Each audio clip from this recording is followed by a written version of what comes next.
TDS TCS में हुई भारी अमेंडमेंट, जिसके करके मुझे ये वीडियो दोबारा रिकॉर्ड करनी पड़ रही है तुम्हारे अटेम्प्ट के लिए, ताकि तुम्हें एकदम अमेंडेड रिवीजन वीडियो मिले। तो hello guys, welcome back to my YouTube channel. Title तुमने पढ़ लिया होगा तो शुरू करें। Yes sir, this video is now fully amended for your attempt. तो तुम इस वीडियो को आराम से देखो। हमें करना है टीडीएस टीसीएस का चैप्टर, तो जल्दी से समझ लेते हैं टीडीएस टीसीएस कौन सा है। क्या ये टीडीएस टीसीएस इनकम टैक्स वाला है? दूर दूर तक नहीं। टीडीएस टीसीएस यहाँ पे जीएसटी की बात हो रही है। तो सर हम पहले स्टार्ट करते हैं टीडीएस से। टीडीएस क्या होता है सर? लेट से एक सप्लायर है और ये हैं काटने वाले लोग। ये कौन है? काटने वाले लोग। काटने वाले लोग कौन से होते हैं ये भी हम डिस्कस करेंगे। मेन बात ये कि ये लोग हैं काटने वाले लोग, ठीक है। अब सप्लायर इनको कुछ भी गुड्स देता है, कुछ भी सर्विसेज देता है। कितनी टैक्सेबल वैल्यू की सर? जिसकी सर टैक्सेबल वैल्यू ना ग्रेटर देन 2.5 लाख है। ग्रेटर देन 2.5 लाख है। ओ, ग्रेटर देन 2.5 लाख है, ठीक है। फिर सेकंड चीज़ क्या है सर? अब ये जो कॉन्ट्रैक्ट हुआ ना, ये जो कॉन्ट्रैक्ट हुआ है गुड्स का या सर्विसेज का, ऐसे भी तो हो सकता है कि गुड्स लॉट्स में जाएं और लॉट्स में जा रही हैं लेट से 50,000 50,000 50,000 50,000 50,000 एंड 50,000। अब 50,000 करके 6 एक बार गुड्स चलेगी, तो टोटल कॉन्ट्रैक्ट वैल्यू कितने की है? 3 लाख की। ओ, तो सर यहाँ पे taxable value greater than 2.5 lakh हो गई। यस, इंडिविजुअल सप्लाईज हम नहीं देखेंगे, हम टोटल सप्लाईज देखेंगे, ठीक है। यस, अब ये जो सप्लाई इधर करेंगे, तो ये जब काटने वाले लोग इनको क्या करेंगे सर? पेमेंट करेंगे, ऑब्वियसली पेमेंट करेंगे। Payment of course 2.5 lakh plus GST, मतलब जो भी जीएसटी वाली वैल्यू हुई वो भी जीएसटी के साथ। अब हम सर काटेंगे, ये काटने वाले लोग काटेंगे कितना? At the rate 2% TDS, 2% TDS काटेंगे। 2% टोटल रेट है, तो IGST सप्लाई है, मतलब इंटर स्टेट सप्लाई है तो 2%, एंड इंट्रा स्टेट है, CGST और SGST है तो 1% CGST 1% SGST। सॉर्टेड? यस। तो सर ये 2% TDS काटेंगे।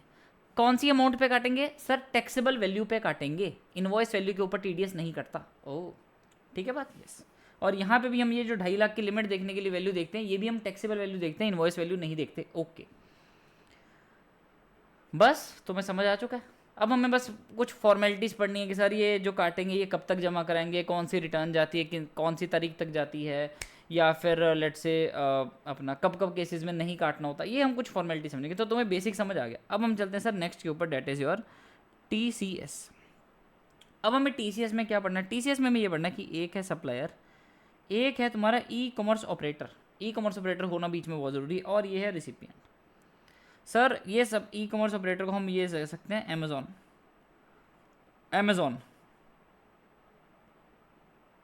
Amazon. Sir when a supplier supplies goods through e-commerce operator where the payment is of course received by e-commerce operator. जब तुम Amazon से कुछ खरीदते हो, अमेज़ॉन के बैक एंड पे एक सप्लायर सप्लाई कर रहा होता है, सही बात है, और रिसिपिएंट तुम होते हो, सही बात है। लेकिन जब तुम पेमेंट करते हो, तुम पेमेंट किसको करते हो सर? हम तो अमेज़ॉन को पे करते हैं। हमें तो पता भी नहीं चलता एक्चुअल में सप्लायर कौन है, मतलब वो अंदर प्रोडक्ट के नीचे लिखा होता है सोल्ड बाय दिस, बट हम तो अमेज़ॉन से खरीद रहे हैं सर। सीधी सी बात ये है, हमें तो ये पता हम अमेज़ॉन से खरीद रहे हैं, राइट। अब यहाँ पे हम चलो वैल्यू ले लेते हैं। लेट से इसने बेचे शूज़ बेचे, ठीक है। या जैसे मेरी फेवरेट एग्जांपल हमेशा जैसे मैं यूज़ करता हूँ, that is chairs. I don't know why, मेरे को चेयर बेचना बहुत पसंद है। चेयर्स, ठीक है, चेयर्स। तो यहाँ पे क्या हुआ? चेयर्स, ठीक है। अब आगे देखो हुआ क्या। ई-कॉमर्स ऑपरेटर ने, अमेज़ॉन ने मतलब आगे दे दी इसको, फिर से शूज़ करा दी मैंने, चेयर्स। इसने आगे चेयर्स डिलीवर कर दी। यस, एकदम डिटेल रिवीजन हो रही है, तो आराम से समझो, एग्जांपल समझो। एक बार टॉपिक ग्रैस्प हो गया, फिर आगे जो प्रोविजन हम पढ़ेंगे वो तुम्हें नॉर्मल लगेंगी। हाँ, अब सब सारा समझ आ रहा है, ठीक है। तो इसने क्या करी सर? इसने चेयर्स दे दी आगे। अब इसने क्या करी होगी? पेमेंट करी होगी taxable value plus GST, taxable value plus GST। अब सर ऑब्वियसली बात है, अगर तो ई-कॉमर्स ऑपरेटर सेक्शन 95 वाला है तो ये GST कौन डिपॉजिट कर देगा? ई-कॉमर्स ऑपरेटर डिपॉजिट कर देगा गवर्नमेंट को। और अगर ई-कॉमर्स ऑपरेटर 95 वाला नहीं है तो ये GST कौन डिपॉजिट करेगा? सर ये वाला बंदा डिपॉजिट करेगा, ठीक है। अब मतलब चेयर्स के केस में तो 95 लगता ही नहीं है, वो तो ऑब्वियसली बात है। मैं तो एग्जांपल दे रहा हूँ कि ऑफकोर्स गुड्स और सर्विसेज कुछ भी हम ई-कॉमर्स ऑपरेटर के थ्रू सप्लाई कर सकते हैं। तो अगर कुछ ऐसी सर्विसेज सप्लाई करी जो 95 में फॉल करती हैं, तो उसके ऊपर जो GST है वो तुम्हारा ई-कॉमर्स ऑपरेटर पे करेगा। और अगर ऐसी कुछ गुड्स या सर्विसेज है जिसके ऊपर सप्लायर का टैक्स पेबल है, तो ये GST भी आगे सप्लायर के पास चला जाएगा। अब ये क्या करेगा भाई साहब? यहाँ पे ये इसको आगे पेमेंट दे देगा। ई-कॉमर्स ऑपरेटर बीच में अपना कमीशन काटेगा, ठीक है। और जो कमीशन के ऊपर जो जीएसटी बनता है वो भी अपना काटेगा, समझे। मान लो यहाँ पे गया था 1000 प्लस जीएसटी, 1000 प्लस जीएसटी, इसमें से अगर इसने कमीशन काटी मान लो I don't know 20 rupees for every pair sold, तो मतलब है ना 2% की कमीशन, 2% बनता है ना, हाँ 2% की इसने कमीशन काटी, तो 20 के ऊपर जो जीएसटी बनता है वो भी वो इस अमाउंट से निकाल लेगा और बचा हुआ 980 दे देगा इसको विद जीएसटी। अब ये तो सर इसने कमीशन काटी है, सिर्फ अपनी कमीशन जो इसकी कमाई है, लेकिन ये साथ में और क्या काटेगा सर, ये साथ में ना 0.5% of what, of 1000 rupees, of 1000 rupees जितना ये सप्लायर को दे रहा है उतने का नहीं, अपनी कमीशन के अलावा जो टोटल है, टोटल ये जो 1000 रुपीज़ प्लस जीएसटी था, 1000 रुपीज़ जो प्लस जीएसटी था, इसमें ऑफकोर्स जीएसटी तो तुम्हें पता है नहीं कंसिडर करते ना, उसके मतलब टीडीएस में कंसिडर करते हैं ना टीसीएस में कंसिडर करते हैं, तो 0.5% कट होगा। अगेन 0.5% इज टोटल रेट, तो 0.5% फॉर आईजीएसटी एंड सीजीएसटी और एसजीएसटी है तो 0.25%। Sorted, yes. 0.5% ऑफ 1000 काटेगा, आई थिंक 50 रुपये बनते हैं, 550 5 रुपये बनते हैं, ठीक है ना, हाँ 5 रुपये बनते हैं, हाँ 5 रुपये बनते, तो 5 रुपये ये काटेगा और 5 रुपये जो है गवर्नमेंट को डिपॉजिट कर देगा ये। और वो जो गवर्नमेंट को डिपॉजिट करेंगे दोनों, ये काटने वाले लोग जब टीडीएस डिपॉजिट करेंगे और ये जो ई कॉमर्स ऑपरेटर है जब ये जो इसने सप्लायर का टीसीएस काटा है, ये दोनों क्या करेंगे अपनी अपनी एक रिटर्न भरेंगे। मैं भी बता देता हूँ, टीडीएस वाला भरता है जीएसटीआर 7 और ये भरता है जीएसटीआर 8। ये दोनों जब अपनी अपनी रिटर्न भरेंगे तब क्या होगा, सप्लायर के, ये दोनों केस में सप्लायर का ही कटा ना, यहाँ पे टीडीएस भी और टीसीएस भी, दोनों केस में जो सप्लायर का कटा है ये इनके पोर्टल पे रिफ्लेक्ट करेगा, फिर वहाँ पे जाके ये क्लेम कर लेंगे और फिर इनके ई कैश लेजर में पैसा आ जाएगा। सर वो पोर्टल पे कैसे क्लेम करते हैं, ये सब चीज़ें मैं तुम्हें थोड़ा regular batch, exam oriented batch, इन सब में सिखाऊंगा। अभी सिर्फ रिवीजन वीडियो चल रही है तो तुम एग्जाम के परस्पेक्टिव से समझो। सॉर्टेड है। चलो नाउ आई बिलीव तुम्हारी रिवीजन ही हो चुकी है, अब हम एक बार प्रोविजन समझ लेते हैं। सर काटने वाले लोग कौन, तुम्हें याद है जब तुम्हारा कटा था, और तुम्हें पता होगा जो लोग काटते हैं ना, उनकी काटते हुए कभी स्पीड लैग नहीं होती, इतनी तेज़ी से काटते हैं ना तुम्हारा कि स्पीड उनकी लैग नहीं होती। तो सर उनकी स्पीड लैग नहीं होती तो ये याद रखना, S for S society establish bye CGSDLA। और अगर तुम ध्यान से देखो सारे ना गवर्नमेंट के रिलेटेड ही है, मतलब सारे basically government departments, government, central government, state government, इनके अराउंड ही घूम रहे हैं। O, S for society establish by government, P for PSU public sector undertaking of course, E for establishment by any government with 51% और more control of government, ठीक है। फिर E और D ये establishment department of CGSD, E और D establishment and department of CGSD। ओ, फिर L for local authority, LA मतलब लोकल अथॉरिटी, A मतलब अथॉरिटी और body setup by an act of parliament with 51% और more of control of government. यहाँ पे याद रखना ये 51% और मोर कंट्रोल दोनों के साथ है, इस्टेब्लिशमेंट के साथ की और अथॉरिटी के साथ भी, ठीक है। फिर आता है तुम्हारा जी एज व्हाट, गवर्नमेंटल एजेंसीज। ओ, तो स्पीड लैग याद रहेगा एक। चलो बस ये तुम्हें थोड़ा एक्स्ट्रा याद रखना पड़ेगा, कोई भी ऐसा रजिस्टर्ड पर्सन जो मेटल स्क्रैप की सप्लाईज रिसीव कर रहा है किसी और रजिस्टर्ड पर्सन से। Sorted, yes. अब सर ये जो काटने वाले लोग हैं इनको क्या करना है, दे नीड टू डिडक्ट, इनको डिडक्ट करना पड़ेगा 2% TDS from the payment made या अकाउंट क्रेडिटेड, मतलब जब भी ये पेमेंट कर रहे हैं या जब इन्होंने अकाउंट अपनी बुक्स में क्रेडिट कर लिया, ऑब्वियसली है ना, सप्लायर बुक कर लिया किसी को, है ना, परचेज बुक कर ली अपनी बेसिकली। सॉर्टेड, तब इनको TDS काटना है। अब TDS कब काटना है, जब व्हेन टोटल टैक्सेबल वैल्यू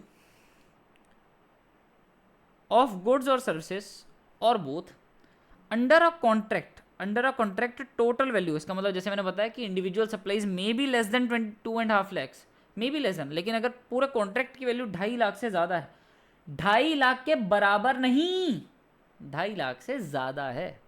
ओ, 2.5 लाख से अगर ज़्यादा है, पेपर में क्वेश्चन आ जाता है जहाँ पे एग्जैक्ट 2.5 लाख दिया होता है, कंफ्यूज नहीं होना, 2.5 लाख से ज़्यादा नहीं, 2.5 लाख एग्जैक्ट, और सॉरी हाँ मतलब 2.5 लाख से ऊपर, 2.5 लाख से एग्जैक्ट नहीं मतलब सॉरी 2.5 लाख के ऊपर, ठीक है, 2.5 लाख के ऊपर है अंडर अ कॉन्ट्रैक्ट, तभी इन्होंने क्या करना है, 2% TDS काटना है। Sorted, total value, okay.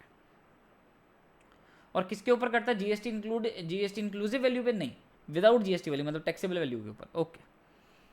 Sir TDS कब नहीं कटेगा, सर चलो ये PSU टू PSU सप्लाई भी इसके अंडर ही कवर्ड है, ठीक है। जब काटने वाले लोग आपस में सप्लाई करें, except RP receiving supplies of metal scrap. अब देखो ये हैं काटने वाले लोग हैं। जब ये आपस में सप्लाई करें कि मतलब लोकल अथॉरिटी ने मान लो PSU को सप्लाई करी या PSU ने गवर्नमेंट एजेंसीज को सप्लाई करी, ऐसा कुछ भी मतलब आपस में सप्लाई हो रही है इनकी, तो उस केस में TDS नहीं आएगा, अनलेस ऑफ कोर्स ये जो है ये registered person receiving metal scrap जो है इसका TDS कट रहा है। अगर ये सप्लाई कर रहा है, इसको छोड़ के इसको इस सर्कल से बाहर रख रहे हैं, ठीक है, ओके। सेकेंड केस कौन सा है? अगर location of supplier and place of supply एक स्टेट में and location of recipient is in state B. ध्यान से सुन मेरी बात, परम्यूटेशन कॉम्बिनेशन कुछ भी बन सकते हैं कि location of supplier A state में है, प्लेस ऑफ सप्लाई, देखो एट दी एंड ना मेरी बात समझो, तीन ही तो चीज़ें हैं, location of supplier, location of recipient and place of supply अब देखो कंडीशन क्या लिखी हुई है सर, जब location of supplier and place of supply एक स्टेट में हो और location of recipient B state में हो। तो सर इसका मतलब मैं अपनी मेन बुक ही खोल लूँ, उससे उठा लूँ क्या?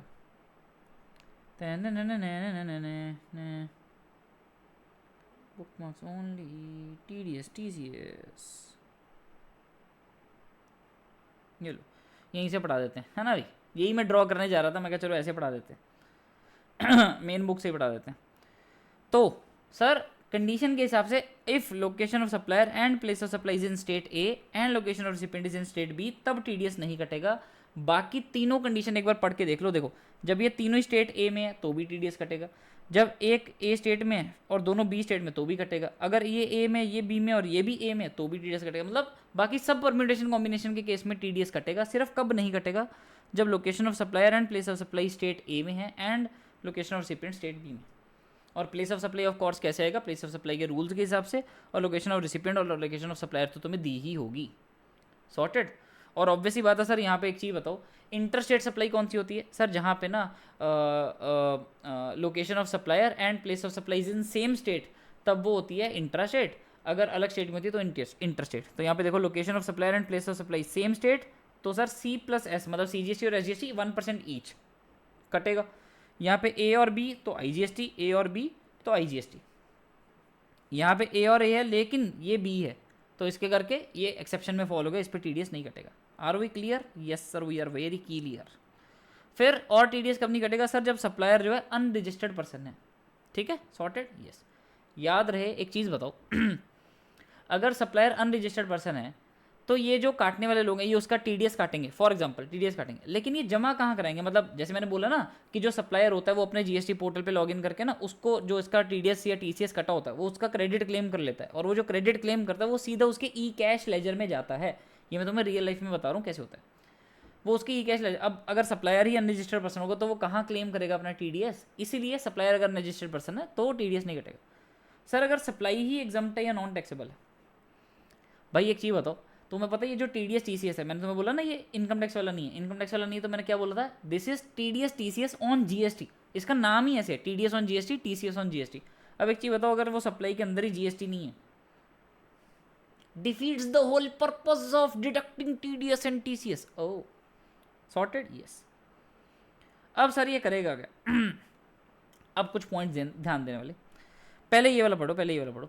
सर वो क्या करेगा? वो ना TDS डिपॉजिट कर देगा 10th ऑफ सक्सीडिंग मंथ, मतलब जुलाई मंथ में उसने जितने लोगों ने जो ये काटने वाले लोग हैं जो सरकारी डिपार्टमेंट्स, इन्होंने मान लो फॉर एग्जांपल जुलाई मंथ चल रहा है, इन्होंने जुलाई मंथ में जितने भी लोगों का TDS काटा होगा वो अगले महीने की 10 तारीख को GSTR 7 मतलब 10 अगस्त को GSTR 7 में क्या कर देगा?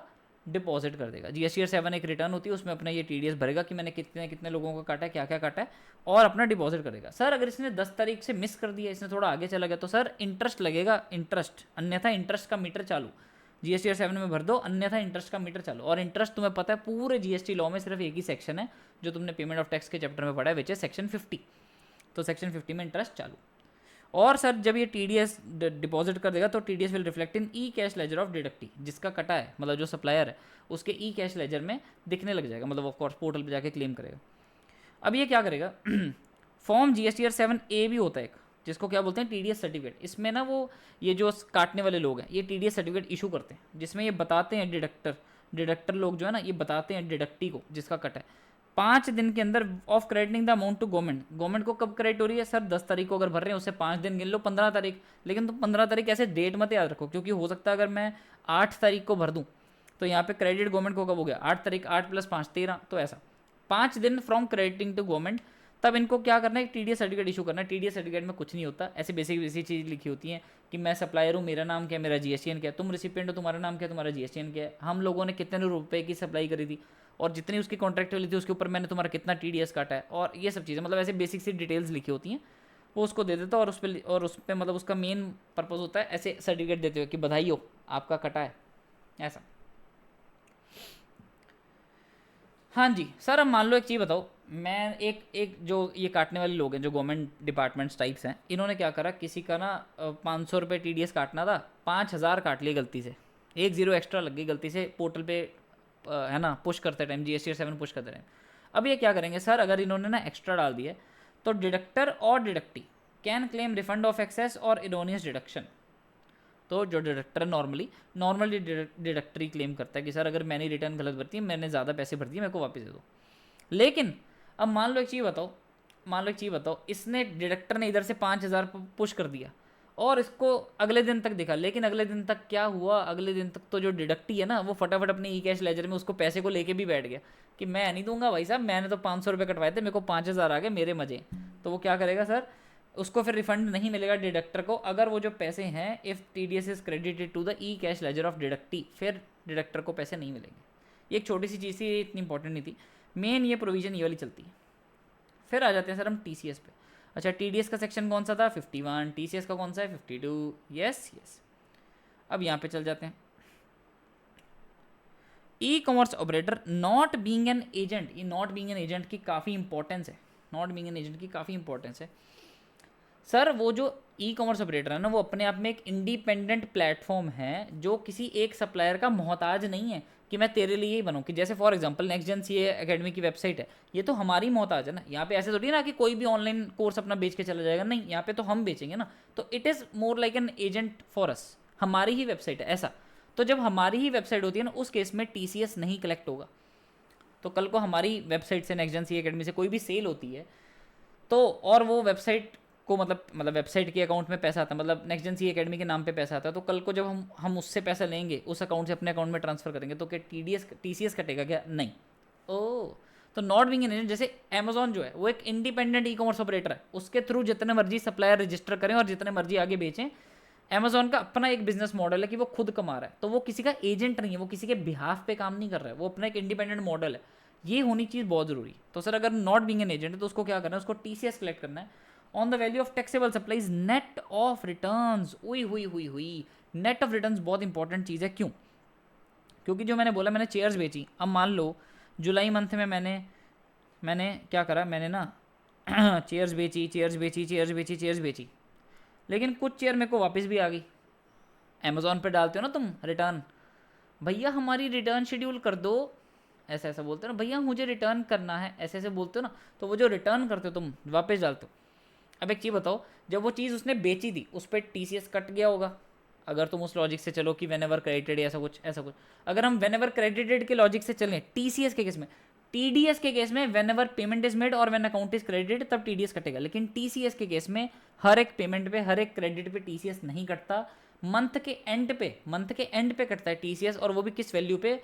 टोटल एग्रीगेट वैल्यू पे, मतलब नेट ऑफ रिटर्न्स, मतलब जितनी मैंने पूरे महीने सेल करी माइनस जितनी मैंने पूरे महीने मेरी चेयर्स वापस आई, उसका जो नेट बचता है उसके ऊपर इसलिए उसको बोलते हैं net of returns made through it by the supplier. जितने भी सप्लायर ने ई कॉमर्स ऑपरेटर के थ्रू जो सेल करी है उसके ऊपर टीसीएस कटेगा, where the ECO collects the consideration on behalf of the supplier of such supplies.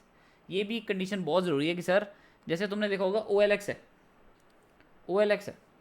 OLX पे तुम देखोगे बहुत सारी चीज़ें लिस्टेड होती हैं, है ना, ऐसा, और फिर तुम क्या करोगे, OLX पे जाओगे, बहुत सारी देखोगे चीज़ें लिस्टेड हैं, और तुम वहाँ पे सेलर से डायरेक्ट कांटेक्ट कर सकते हो। ठीक है, सेलर से मतलब, है ना, सेलर से डायरेक्टली कांटेक्ट कर सकते हो कि सर आप कहाँ पे हो और मेरे को आपकी ये चीज़ चाहिए, आप बताओ, मैं लेने आ जाता हूँ। तो ई कॉमर्स ऑपरेटर जो OLX है, ई कॉमर्स ऑपरेटर, क्या वो पेमेंट कलेक्ट कर रहा है? नहीं, रेसिपिएंट जाके सीधा सेलर को खुद ही मिल रहा है कि मेरे को ये चीज़ तेरी OLX पे दिखी थी, मेरे को दे दे, सॉर्टेड, बाहर ही ट्रांजैक्शन हो गई। तो इस केस में जो तुम्हारा ये ई कॉमर्स ऑपरेटर OLX है, it is not the ECO which is required to collect TCS under section 52। ओ समझे? यस। अब सर इसका मतलब जो अमेजोन है, जब हम पेमेंट करते हैं वो अमेजोन को पेमेंट जाती है, तो इसलिए अमेजोन वो वाला ई कॉमर्स ऑपरेटर है जो कंसिडरेशन कलेक्ट करता है ऑन बिहाफ ऑफ सप्लायर। हाँ, क्योंकि वो कंसिडरेशन कलेक्ट करेगा, उसमें से अपनी कमीशन भी रखेगा, उसमें से TCS भी काटेगा 0.5% और फिर बची हुई पेमेंट विद GST जो है सप्लायर को दे देगा। Sorted? Yes. Okay okay, understood understood understood. Okay. TCS कितना कलेक्ट करना है sir? 0.5% for net aggregate value of taxable supply made during a month, पूरे महीने की। ऐसे एक एक ट्रांजेक्शन के ऊपर नहीं कटेगा। ओके। और TCS किसके ऊपर नहीं लगेगा सर? ऑब्वियसली एक चीज़ बताओ, अगर उस ट्रांजेक्शन के ऊपर, जैसे मैंने यहाँ पे बताया था कि अगर इस ट्रांजेक्शन के ऊपर टैक्स ही ई कॉमर्स ऑपरेटर भरता है, तो मैंने तुम्हें बताया ना TDS TCS क्या है? TDS TCS ऑन GST है। अगर GST इसके पास जा ही नहीं रहा, अगर GST इसी के पास है और यही आगे गवर्नमेंट को भर रहा है सीधा, अगर यही गवर्नमेंट को भर रहा है सीधा, तो GST इसके पास गया ही नहीं। अगर गया ही नहीं तो TCS ऑन GST इसके ऊपर आएगा ही नहीं। ओ, बोलने में इसको TCS ऑन GST बोला जाता है, ठीक है? सॉर्टेड। तो इसलिए सर TCS कहाँ नहीं लगेगा सर? ऑब्वियसली ब्रो, जहाँ पे टैक्स ही ई कॉमर्स ऑपरेटर भरता है, तो जो 95 के अंडर कवर्ड है, तुम्हारी transportation, OYO, house keeping, plumbing, restaurant services, और ये जो एक अमेंडमेंट एक और आई है, लोकल डिलीवरी सर्विसेज, ये सब चीज़ें। और TCS कब नहीं होगा? व्हेन सप्लाई इज एग्जम्प्ट या फिर taxable under RCM। Taxable under sir, क्योंकि उसमें फिर वही बात हो जाती है, रिसिपिएंट ही जब टैक्स भर रहा है, आई जब रिसिपिएंट ही टैक्स भर रहा है तो जब रिसिपिएंट ही टैक्स भर रहा है तो नो TCS। सॉर्टेड? यस। सपनों में आई के जाई के गोरी चिड़िया। अब इसका भी सेम पढ़ लेते हैं सर। इसको भी क्या करना है? अगले महीने की 10 तारीख तक GSTR 8 में ये TCS डिपॉजिट करना है, और अगर इसने नहीं करा तो अन्यथा इंटरेस्ट का मीटर चालू अंडर सेक्शन 50। और ई कॉमर्स ऑपरेटर को ये GSTR 8 के अलावा ना, ये सिर्फ बुक्स में लिखा हुआ है ये नेक्स्ट वाली चीज़, कि सर इसको ना एक फॉर्म GSTR 9B भी भरनी होती है, एनुअल स्टेटमेंट। कब तक? 31 दिसंबर तक, नेक्स्ट फाइनेंशियल ईयर के। ये सिर्फ किताबों में लिखी हुई, एक्चुअल में कोई नहीं भर रहा, ठीक है? और ये TCS भी कहाँ रिफ्लेक्ट होगा सर? ई कैश लेजर डिडक्टी के ई कैश लेजर में। अब एक छोटा सा पॉइंट ध्यान देने वाला क्या है कि अगर मैंने एक ई कॉमर्स ऑपरेटर हूँ और मैंने अपनी भर दी रिटर्न, मैंने अपनी रिटर्न भर दी, मैंने उसमें TCS डिपॉजिट कर दिया GST रेट भर के, लेकिन मेरे को दो महीने बाद, 1 महीने बाद जो भी मेरे को नोटिस हुआ कि अरे यार I have missed something here, मैंने ये थोड़ी रिटर्न गलत भर दी, थोड़ा ये चीज़ मेरे से मिस हो गई, तो वो क्या करेगा सर? जिस मंथ में उसको पता चला ना, उस मंथ की TCS रिटर्न में उस चीज़ को अमेंड कर देगा, अपनी मिस्टेक को सही कर देगा उस मंथ में। ही में correct the same in the GST rate to be filled for the month in which the mistake is discovered. जिसमें वो मिस्टेक उसको डिस्कवर हुई है उसमें वो ठीक कर देगा, provided that no correction can be done after 30th November of next financial year और date of filing of annual statement which ever is earlier. ओए हुई sir, which ever is earlier, ये हमें डेट कितनी जगह कितनी बार मिल चुकी है? 30th November of next financial year और date of filing of annual statement which ever is earlier. Sorted? तो GSTR 8 में कोई करेक्शन करनी है तो कब तक कर सकते हैं sir? 30th November of next financial year और date of filing of annual statement which ever is earlier. अब एक ये छोटी सी चीज़ है कि देखो सर, ऐसा है, किसी सप्लायर पे इसको डिप्टी कमिश्नर को या कोई उसके ऊपर के प्रॉपर ऑफिसर को, डिप्टी कमिश्नर और अबव प्रॉपर ऑफिसर, मतलब डिप्टी कमिश्नर या उसके ऊपर के प्रॉपर ऑफिसर को शक हुआ कि यार ये सप्लायर के पास ना कुछ तो ऐसा डाटा ही हमसे छुपा रहा है, तो वो क्या करेगा? वो ई कॉमर्स ऑपरेटर को कॉन्टैक्ट करेगा कि यार ये जो सप्लायर है ना, ये तेरे थ्रू सामान बेचता ना, तो तू एक काम कर, ई कॉमर्स ऑपरेटर को नोटिस गया तो एक काम कर, ये हमें ना डिटेल्स दे दे। सर कौन सी डिटेल्स? कि ये जो सप्लायर है जो तेरे थ्रू सप्लाई करता है, ये कौन सी गुड्स और सर्विसेज या जो भी बोथ तेरे थ्रू सप्लाई करता है वो बता दे। और एक ये बता दे कि अगर इसका कोई स्टॉक है जो तेरे पास पड़ा है, अगर तुमने देखा हो कभी कभार ऐसे नहीं होता कि तुम अमेजोन पे कोई चीज़ खरीदने जाते हो और वहाँ पे लिखा होता है, लेट से तुम्हारे पास प्राइम है और तुम वहाँ पे नीचे लिखा होता है free overnight delivery by tomorrow morning 8 AM। अब सोचो, तुम बैठ के मंगा रहे हो सकता है एक्चुअल में उसका सप्लायर बैठा हो मुंबई में और तुम बैठे हो पंजाब में, ये सुबह 8 बजे तक कैसे आ जाएगी? क्योंकि बहुत सारे सप्लायर ने अपना सामान ना अमेजोन के वेयर हाउसेज में रखवाया होता है कि कोई बात नहीं, अगर उस जगह के किसी रेसिपिएंट को या किसी कस्टमर को हमारे इस सामान की ज़रूरत हुई तो तुम फटाफट वहीं से भिजवा देना, हमें इधर से महाराष्ट्र से ना भेजना पड़े, तुम अपने पंजाब के वेयर हाउस से ही भिजवा देना, ओ अमेज़ॉन ऐसा। तो इसलिए अगर ई कॉमर्स ऑपरेटर के कोई वेयर हाउस जो मैनेज करता है ई कॉमर्स ऑपरेटर, उसमें सप्लायर का सामान पड़ो, stock lying at additional place of business of a supplier which is managed by e commerce operator, sorted. Yes. और सर ई कॉमर्स ऑपरेटर को ये डिटेल्स फटाफट से 15 दिन तक भिजवाने पड़ेंगी, अन्यथा 122 सेक्शन है एक, उसके अंदर 25,000 की पटैक करके पेनल्टी लगेगी ई कॉमर्स ऑपरेटर के ऊपर कि तुमसे हमने डाटा मांगा था, तुमने डाटा क्यों नहीं दिया, ऐसा। सॉर्टेड है। यस, ये पूरा चैप्टर बस इतना सही था। एक छोटी सी चीज़ है जो तुम वैसे भी रजिस्ट्रेशन चैप्टर में पढ़ चुके हो, बट स्टिल ये जो टीडीएस डिडक्टर और टीसीएस कलेक्टर ना, ये जब रजिस्ट्रेशन के लिए अप्लाई करते हैं तो इनको मोटा मोटा सिर्फ 3 वर्किंग डेज के अंदर ही प्रॉपर ऑफिसर फटाफट डॉक्यूमेंट चेक करता है और इनको 3 वर्किंग डेज के अंदर ही इनको इनकी रजिस्ट्रेशन का सर्टिफिकेट दे देता है। ओ, आफ्टर ड्यू वेरिफिकेशन है ना, जो भी। सॉर्टेड, बस इतना सही था तुम्हारी टीडीएस टीसीएस का चैप्टर। इसमें एक्चुअली ना ये चीज़ थोड़ी अमेंड हुई थी, ये वाली, तो इसके करके मेरे को ये पूरा रिकॉर्डिंग दोबारा करनी थी, ठीक है, और कुछ नहीं है। तुम्हारे अटेम्प्ट के लिए भी फुल्ली अमेंडेड अपडेटेड है। ऑल द बेस्ट, मिलते हैं किसी भी और वीडियो में, कोई भी देख लो मेरी उठा के, उसमें मैं मिल ही जाऊँगा, ठीक है। Okay bye.